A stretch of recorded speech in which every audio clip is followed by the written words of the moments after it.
Selamat pagi Bu Gita. Selamat pagi Pak Ginting. Apa kabarnya Bu hari ini? Kabar baik Pak, agak gugup sedikit saja. Loh, emangnya kenapa Bu? Karena hari ini mau disupervisi sama Bapak. Oh itu, tenang saja Bu. Supaya nanti Ibu lebih tenang dan rileks saat disupervisi, makanya kita adakan kegiatan pra-observasi ini. Agar nantinya Ibu bisa membuat langkah-langkah yang berurutan sesuai dengan apa yang akan Ibu lakukan saat supervisi nanti. Oh gitu ya Pak. Syukurlah kalau begitu. Saya jadi lebih tenang dengan tujuan kegiatan yang kita lakukan saat ini. Iya Bu, tujuan kegiatan pra-observasi ini agar Ibu dapat mempersiapkan diri menjelang observasi nanti. Sudah siap Bu? Siap Pak.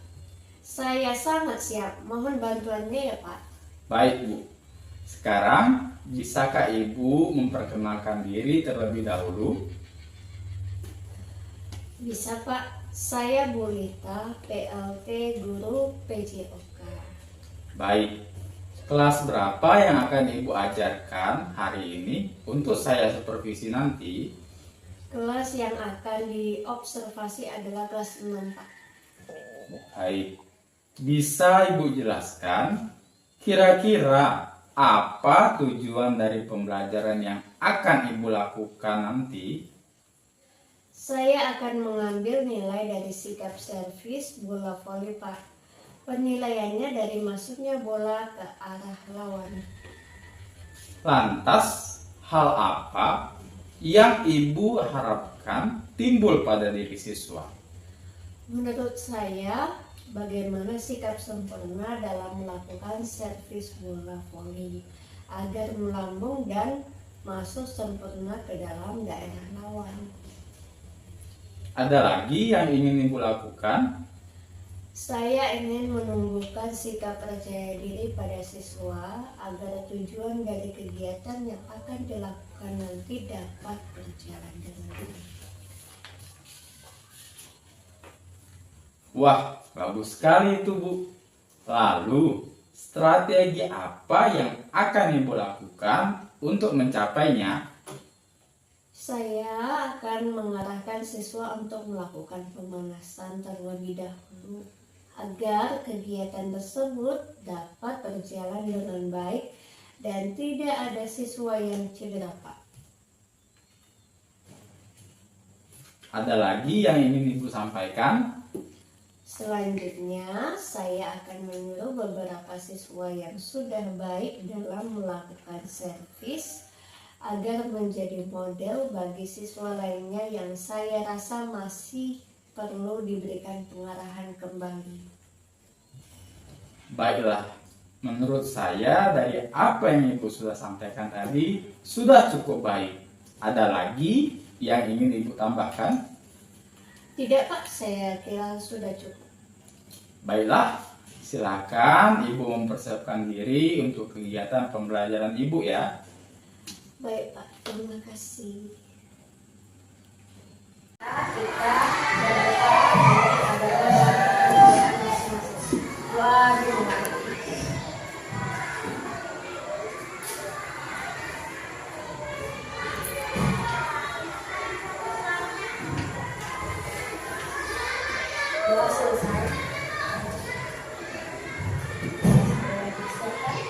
Berdiri, pisang pada guru.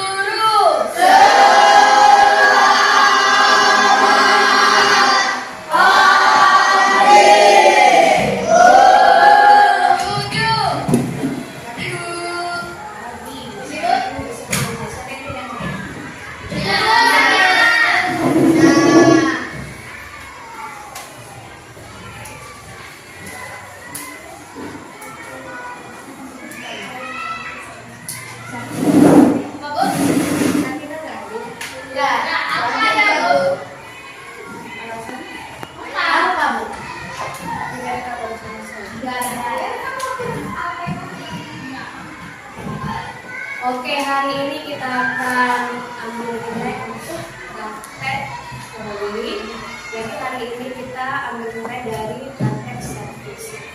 Untuk sekarang silakan berbaris sebentar, kita mulai dengan pembahasan.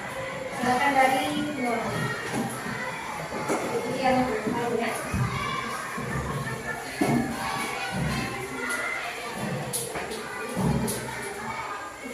Langsung berbaris.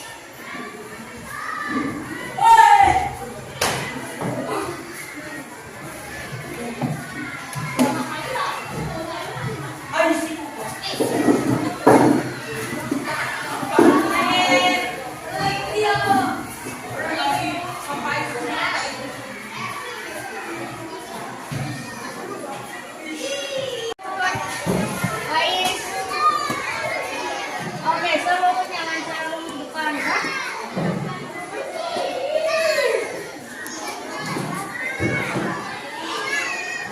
Luruskan. Devi, Dennis, luruskan. Cepat, Devi. Kencang depan gerak, tegak gerak. Lempar tangan gerak.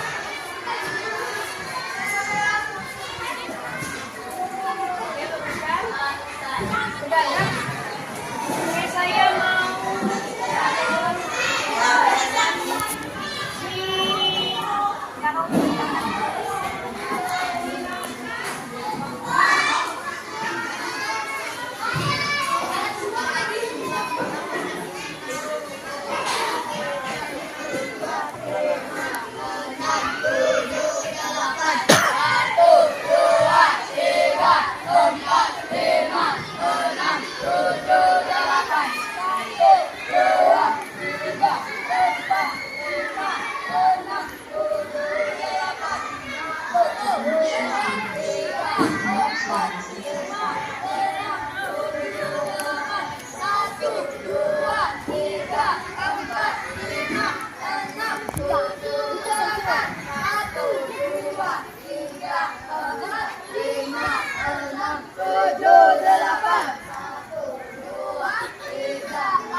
Yan.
Jangan dilawan. Gila, Arif ya. Kalau kau gini aja.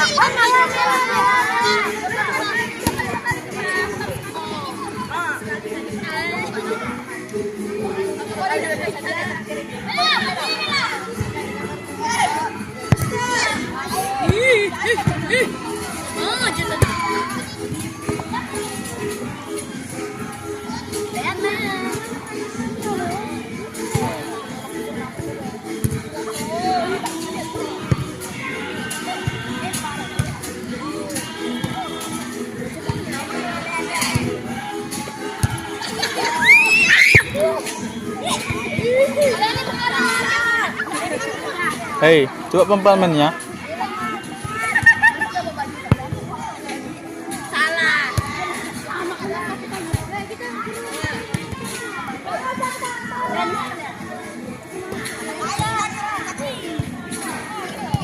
Hai, Mister.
Saatnya yang kedua ini.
Bola bagus.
Out.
menguasai teknik dan permainan voli. Ya, tadi saya sudah mulai untuk teknik dan ada yang bisa indisiplin, ada yang bisa kelompok, ada yang belum bisa dua-duanya. Tapi harus lebih lagi.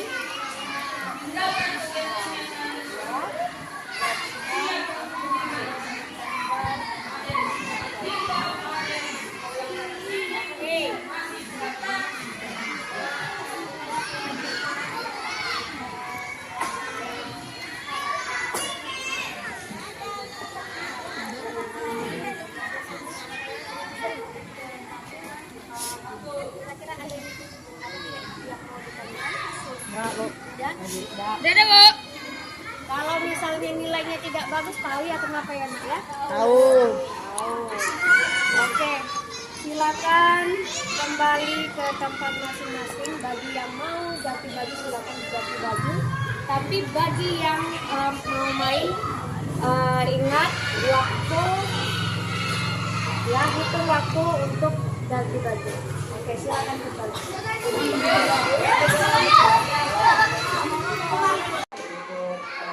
Memberikan umpan balik terkait proses supervisi akademik yang sudah 2 tahap Bapak lakukan, yaitu kegiatan praobservasi dengan kegiatan observasi. Saya sudah melihatnya lewat link YouTube yang Bapak share ke saya kemarin. Jadi saya perlu menanyakan sebelum saya menyampaikan umpan balik, saya perlu menanyakan Bapak, kalau Bapak melakukan proses coaching di dalam kegiatan praobservasi itu, apa pengalaman yang paling berkesan Bapak? Ini kalau nggak salah tadi kemarin itu di mata pelajaran kehidupan. Yang paling berkesan ya, yang mungkin ya bagaimana cara kita membuat lawan bicara kita Bu, pertama tuh merasa nyaman dulu lah ngomong sama kita. Supaya nanti ketika berbicara tidak ada hal-hal yang mungkin dia perlu takutkan atau dia mungkin perlu sembunyikan dari saya ketika saya bertanya. Takut mungkin banyak yang kurang dari dia. Nah, bagaimana juga cara membuat pertanyaan supaya dia bisa mencari jalan keluar, mencari solusi terhadap permasalahan yang ada. Nah, itulah pengalaman dua hal itu, menghubungkan dan meningkatkan daya kita komunikasi lah sama orang lain, dan juga membuat pertanyaan tadi. Saya ada melihat Bapak juga memberikan penguatan karena ibunya agak nervous soalnya ya, karena merasa akan diobservasi. Dia tadi Bapak memberikan penguatan kepada dia waktu dia untuk berjalan sebagai ini, nanti lolos saja gitu Pak ya. Pada proses praobservasi ini apa yang Bapak kembangkan, apa yang Bapak lihat dari guru ini terkait supervisi akademik gitu? Ya, bagaimana guru tersebut ya Bu mencapai tujuan pembelajaran yang ingin dilakukan pada hari itu area yang saya lihat. Yang perlu juga diperjelas adalah bagaimana guru tersebut memberikan instruksi yang jelas kepada anak tentang tujuan dari pembelajaran pada hari itu. Jadi jangan sampai nanti terjadi miskonsepsi antara guru dan anak. Seperti itu. Jadi memang saya perlu mengulang kembali, mengingatkan kembali kepada guru yang saya observasi agar memberikan instruksi. Panggilan untuk Pak Jamilan datang ke sekolah. Sekali lagi, panggilan untuk Pak Jamilan minta tolong datang ke sekolahan. Ya. Pada saat pelaksanaan observasi supervisi akademik masih dengan Sekali lagi untuk Pak Jamilan di Pondok 1 diminta tolong datang ke sekolahan. Pada saat itu memang guru tersebut sebenarnya bukanlah guru TJK. Memang kami kekurangan tenaga pengajar di sini, khususnya di TJK, sehingga guru tersebut sebenarnya adalah wali kelas 6. Memang setiap wali kelas di kelas besar itu diwajibkan memangku pelajaran olahraga. Nah, sehingga memang pada hari tersebut juga sudah mungkin pertemuan ketiga atau keempat, sehingga ibu itu hanya mengambil nilai berdasarkan dari nilai keterampilan anak seperti bola voli harus masuk ke dalam daerah lawan. Sehingga memang pada saat itu juga saya pertanyakan, kenapa Bu pakai baju batik bukan pakai baju olahraga? Nah, ibu tuh bilang ini Pak hanya mengambil nilai. Nah, kami latihan kemarin sudah sama anak-anak, jadi hari ini hanya mengambil nilai sehingga saya tidak memakai baju yang olahraga. Dari keseluruhan rangkaian kegiatan yang ibu itu lakukan saat bapak melihat observasi langsung misi akademiknya itu, apakah yang sudah dilakukan pada saat observasi ini tentunya ibu menyampaikan apa yang ibu akan memberikan metode apa dan materi apa yang akan apakah keseluruhan dari rancangan yang beliau buat itu yang beliau sampaikan ke bapak realisasi pada saat observasi. ketika saya observasi semuanya berjalan dengan lancar sesuai dengan kegiatan yang sudah direncanakan oleh guru tersebut. Saya sudah juga lihat efek yang sudah diberikannya dan saya lihat memang sudah sesuai. Namun memang pada saat itu ada beberapa siswa yang tidak menggunakan baju olahraga sehingga Bu Resita pada saat itu guru saya observasi punya inisiatif, oke baik nanti guru siswa yang tidak pakai baju olahraga nanti cara dilakukan pada akhir nilainya, namun dia nanti ditempatkan sebagai teman latihan dari siswa yang lain yang masih belum bisa atau kesusahan dalam mencapai target tujuan kegiatan pada saat itu. Seperti itu. Untuk proses asesmen seperti apa? Proses asesmennya dilihat dari sikap anak, bagaimana sikap positif tubuh anak ketika melakukan servis bola voli. Itu yang pertama sikap, yang kedua adalah bagaimana pukulan bola voli tadi bisa menyeberang ke daerah lawan. Itu yang diambil nilainya. Jadi ada dua komponen yang saya tengok. Yang pertama dari sikap, yang bagaimana bola itu dapat jatuh ke daerah lawan sehingga bisa mendapatkan nilai. Menggunakan rubrik nggak yang untuk sikap ini, skala sikap itu menggunakan rubrik penilaian? Pakai rubrik. Rubriknya itu apa saja indikator yang dinilai oleh ibu guru penjawab itu Pak? Indikator itu bagaimana sikap rasa percaya diri Bu.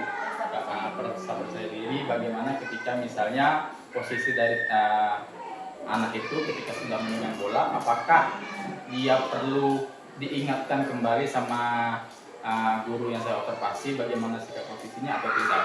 Kalau dia perlu diingatkan berarti dia masih belum merasa percaya diri. Ketika dia sudah siap dengan posisi yang sempurna tanpa perlu diingatkan, itu menjadi salah satu poin utama yang dinilai. Dan yang selain itu adalah mandiri. Apakah dia perlu teman berlatih atau tidak ketika misalnya dia masih belum mampu memberikan bola servis ke daerah lawan. Jadi kalau yang belum bisa nanti diberikan teman latihan dan nanti diambil ulang lagi. Saat observasi apakah di mata pelajaran sempat memberikan pendampingan di awal sebelum mengambil nilai itu atau memang siswa langsung dikumpulkan di depan terus mengambil nilai satu persatu sesuai dengan hal yang sudah disampaikan sebelumnya oleh Ada pendampingan. Guru PJOK tersebut memberikan contoh terlebih dahulu bagaimana melakukan servis bola voli agar bisa masuk ke daerah lawan. Setelah gurunya sudah siap, dilanjutkan dengan temannya yang lain yang dirasa mampu, sehingga paling tidak siswa yang lain punya referensi dari guru dan juga dari teman sebaya. Metode yang digunakan itu adalah metode yang dari guru ya. Iya. Sebelum melakukan asesmen Hanya pengamatan atau observasi saja. pengamatan dan observasi. Maksud saya metode pembelajaran yang beliau gunakan itu apa Pak? Metode beliau latihan. Karena memiliki sifatnya jasmani, olahraga. Yang pertama adalah tentang drilling dulu lah kepada anak. Mereka melakukan pemanasan, melakukan 2 kali putaran lapangan, lalu latihan dulu peregangan otot segala macam dipimpin oleh teman sebayanya juga. Baru setelah itu mulailah pencontohan dari murid, dari guru dan juga dari murid. Berapa hasil yang dicapai oleh siswa itu bagaimana? Kalau untuk saya lihat, kalau untuk siswa laki-laki hampir semua bisa melakukannya. Memang mungkin yang perlu tambahan atau perlu meningkatkan itu adalah siswa yang perempuan, di mana masih banyak yang kurang percaya diri atau bahkan misalnya senyum atau tertawa terlebih dahulu sebelum melakukan servis. Jadi kebanyakan dari mereka perlu pengulangan kembali dan Nah, setelah proses observasi ini selesai, mungkin di akhir apakah ibu guru ini sempat melakukan refleksi atau umpan balik dengan siswanya, kemudian atau mungkin bisa refleksi dengan bapak sebagai supervisor pada saat itu apa yang sempat dilakukan? kalau untuk sama anak ada itu beberapa ditunjukkan sama guru yang bersangkutan. Bagaimana jangan pernah itu tadi menjadi sikap, jangan pernah tidak percaya diri dalam melakukan sesuatu. Nah itu tadi kamu tertawa dan tersenyum itu memang salah satu kamu tidak percaya diri. Nah ya ada refleksi dan kepada saya juga ada, maka saya mungkin ingatkan kembali kepada guru bersangkutan agar misalnya yang guru bersangkutan itu mencoba kembali memberikan pemahaman kepada murid-murid yang perempuan agar paling tidak diberikan porsi latihan yang mungkin lebih banyak daripada yang laki-lakinya, supaya nanti ketika pengambilan nilai yang diambil bisa lebih sempurna dan sesuai pada murid. Jadi kalau umpan balik dari saya melihat itu umpan balik dari praobservasi sampai observasi itu praobservasinya saya memang melihat peran Bapak yang karena beliau pertama memberikan penguatan agar beliau percaya diri juga, selain guru juga harus percaya diri agar dalam memilih kelas nanti itu bisa lancar gitu ya, kayak Bapak sudah mengarahkan memberikan sebagai coach yang baik. Kemudian di observasi mungkin itu saja yang dari pengamatan saya itu tadi masalah kostum tadi. Nah, kayaknya kurang pas gitu ngajar olahraga pakai batik gitu. Nah, ketika tadi ada anak yang tidak menggunakan seragam, nanti feedbacknya ke gurunya, guru juga tidak pakai gitu. Nah itu karena kita adalah untuk guru dan guru, saya rasa itu walaupun kecil mungkin bisa menjadi perhatian kita gitu Pak. Itu untuk dari saya lah hal yang bisa saya sampaikan. Nah mungkin yang kedua Pak, saya ingin menanyakan tentang program atau rancangan program yang berdampak. Nah apakah itu sudah masih dalam angan-angan Bapak, apakah sudah sempat direalisasikan atau sekarang malah dalam fase tidak lanjut? Mungkin Bapak bisa cerita sedikit apakah ada program itu? Dalam program yang pertama pada murid itu ada beberapa yang saya kembangkan. Yang pertama itu adalah tentang program I Can Speak English sebagai salah satu program yang dimasukkan di dalam kegiatan ekstrakurikuler. Nah, namun memang pada minggu pertama itu ada beberapa murid yang ikut masuk ke dalam program tersebut. Namun pada minggu berikutnya ketika pada saat itu saya harus mengikuti kegiatan di luar, sehingga minggu tersebut saya hanya memberikan tugas. Dan minggu berikutnya kalau tidak salah juga ada tugas juga atau hari libur saat itu, sehingga pada hari berikutnya anak-anak yang sedang mengikuti program itu seperti memilih ikut program lain, seperti itu. Jadi saya pikir memang mungkin karena kesibukan yang kemarin anak-anak jadi sempat wah kayaknya program ini benar nggak ini kalau hanya main-main aja kan gitu ya. Nah namun itu tadi lah yang masih perlu saya undang kembali anak-anak tersebut supaya nanti mau mengikuti program I Can Speak English. Itu sudah berjalan Bu, cuman memang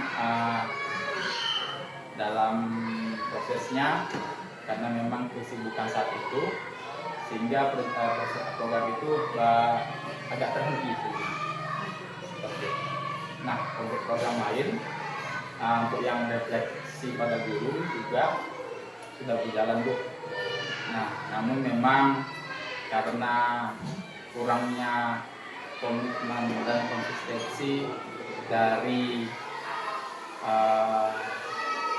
pemimpin dan juga memang sebagai CGP biasa juga masih bingung apakah memang saya perlu terus mengingatkan hal tersebut, karena sejujurnya ketika saya ada baru dijalankan.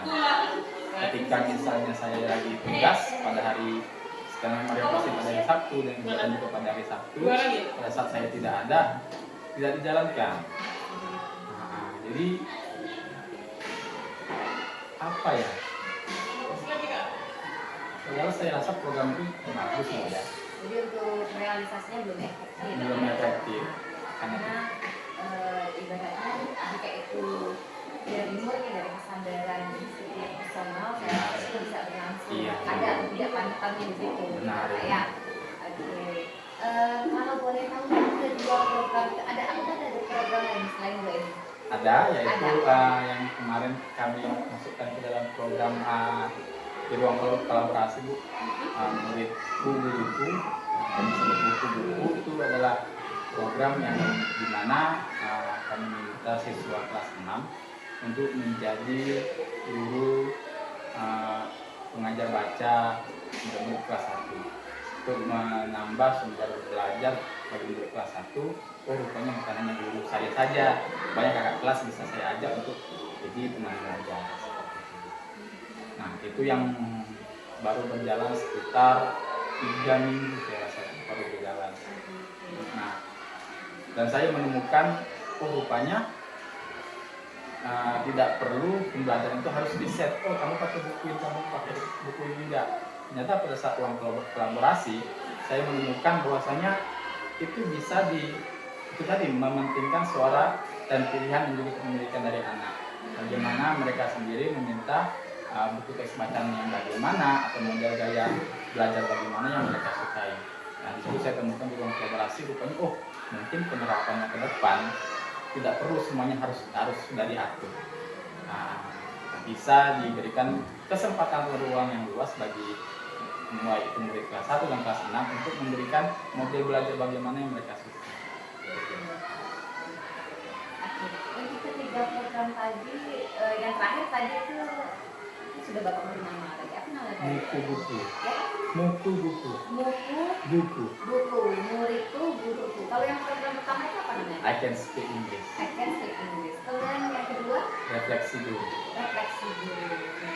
Jadi di sini karena untuk sebuah program memang perlu juga nama yang unik, unik dan menarik. Nah, tadi waktu saya di Eka, beliau punya suatu program yang baik, cuma belum menemukan apa namanya. Jadi harus pakai nama yang unik ya Bu, biar menarik saya bilang gitu kan. Karena beliau kalau tidak salah saya tadi itu ingin mengembangkan keterampilan proses untuk pembelajaran. Saya beri judul aja, mereka satu bapak ini sudah sangat baik, sudah ada judulnya. Karena saya dulu juga pernah melakukan sebuah program, tapi saya karena saya waktu itu saya tidak ikut ke pelajaran karena saya waktu itu adalah menjadi OSIS di sekolah saya yang sebelumnya. Itu beranjak dari pengalaman pribadi saya. Jadi hal ibu-ibu itu kan suka ke pasar. Jadi saya ke pasar itu saya belanja. Setiap saya belanja itu misalnya kalau kembaliannya 1.000, 2.000 itu selalu dikasih masako, ya Pak ya, Ya, atau enggak dikasih apalah yang sesuai dengan nominal tersebut. Akhirnya saya berpikir, kenapa uang receh di sini kurang diminati, Iya. nah kurang dinilai. Padahal kalau dikumpulkan dalam jumlah yang banyak, maka uang ini juga bernilai tinggi, gitu.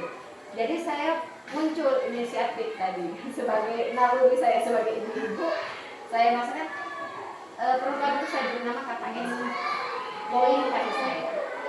Kebetulan saya pembina OSIS, saya suruh mereka kumpulkan uang kalian yang kalian buang sembarangan itu yang untuk kerokan bapak ibu di rumah, tolong kumpulkan. Saya bilang kumpulkan. Setelah jumlahnya sekian banyak, saya bilang ini akan kita masukkan dalam program OSIS yang namanya KKS. Apa itu Bu? poin kasih saya. Jadi uang ini yang di sini tidak diminati akan saya bawa ke Indomaret, saya tukar. Nah, begitu dia menjadi uang, bukan uang logam lagi, tetapi sudah menjadi uang kertas, silahkan kalian gunakan untuk teman-teman yang bisa saat ini, saat ada yang sakit, orang tua yang meninggal, tertimpa musibah dan lain-lain. Nah, uang tadi yang tadi kalian anggap tidak bernilai ternyata memiliki manfaat bagi orang lain. Nah, maksud dari tujuan saya tadi adalah bagaimana teman-teman ini bisa mencapai berapapun minimal jumlah nominal uang itu ternyata memiliki manfaat bagi orang lain. Nah, saya senang sekali karena di sini Bapak juga sudah mulai memberikan buku yang menarik untuk setiap tadi yang terakhir itu lucu juga namanya Pak ya. Iya. Nah, mungkin program-program seperti itu bisa dikembangkan, bisa berdampak dan berimbas untuk sekolah. Saatnya jam kelima dimulai. Iya. It's time to begin the fifth lesson.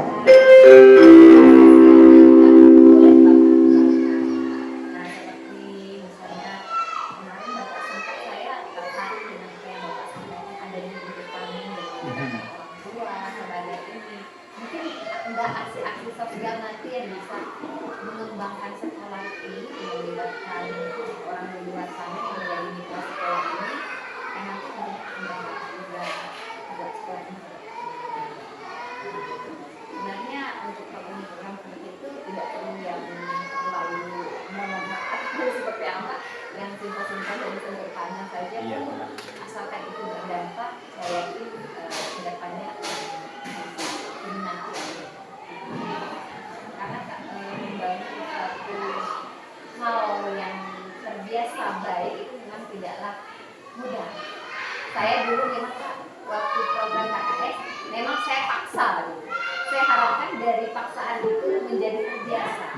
Nah, dan muncullah kesadaran dari hati. Mungkin karena saya tidak terlalu lama lalu dilepas itu goreng dan program itu sekarang sudah tidak ada yang kalau untuk di sini saya sudah bisa berjalan karena siswanya juga masih sedikit baru 4 sekolah siswa saya. Itu kelas 10 dan kelas 11 14 orang itu 2 kelas. Jadi kelas 10 itu 8 orang, kelas 11-nya 6 orang. Jadi kita memang masih minim kalau untuk siswanya masih minim. Namun ya saya mungkin kalau di sekarang lebih mengembangkan kegiatan ekstrakurikulernya daripada offline. Nah, saya di sana siswa itu lebih minat ke teater. Nah, itu yang saya kembangkan. Saya setelah menggali mereka, saya kalau tari saya lihat gaya kok beratnya kayak robot. Tetapi begitu saya ada ini sudah akan mampu dengan potensinya. Memang perlu juga kita uji coba sih.